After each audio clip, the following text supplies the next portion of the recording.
নৌপথে ঈদযাত্রার খবর জানাতে সদরঘাট লঞ্চ টার্মিনালে আছেন সহকর্মী শাহিন আলম। সরাসরি যাচ্ছি তার কাছে।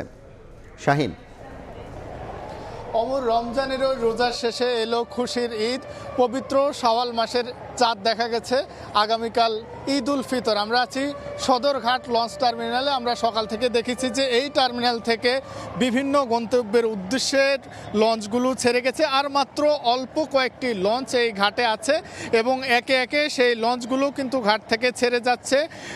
শেষ মুহূর্তে যারা কর্মজীবী মানুষরা রয়েছেন, যারা বিভিন্ন কাজে আসলে কর্মের তাগিদে আটকে গেছেন এই শহরে, তারাও এসে শেষ মুহূর্তে পরিবারের সঙ্গে ঈদ আনন্দ ভাগাভাগি করতে তারা কিন্তু তাদের দক্ষিণাঞ্চলের বিভিন্ন রুটে তারা লঞ্চ যোগে এই ঢাকা ছেড়ে যাচ্ছেন এবং যাত্রীদের চোখে মুখে আনন্দের ছাপ স্পষ্ট এবং তারা যে পরিবারের সঙ্গে ঈদ আনন্দ ভাগাভাগি করতে পারবেন সেটি তারা বলছিলেন। পাশাপাশি যাত্রীরা বলছিলেন যে এবার অন্যান্য বারের চেয়ে অনেকটা স্বস্তিদায়ক ভাবে তারা ফিরে যেতে পারছেন এবং যাত্রীদের মধ্যে অতিরিক্ত ভাড়া আদায়ের কোনো অভিযোগ ছিল না।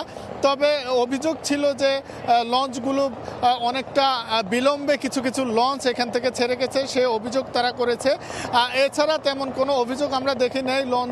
লঞ্চ যাত্রা বা নৌপথের যে যাত্রা সেটি এবার অনেকটাই স্বস্তিদায়ক ছিল, কারণ এখানকার যারা বিআইডব্লিউ কর্তৃপক্ষ রয়েছে তারা সদরঘাট লঞ্চ টার্মিনালে বাড়তি চাপ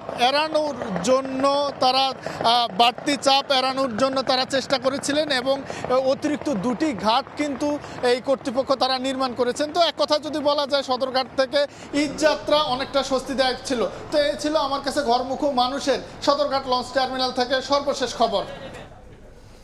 সরাসরি যুক্ত ছিলাম সদরঘাট লঞ্চ টার্মিনাল থেকে।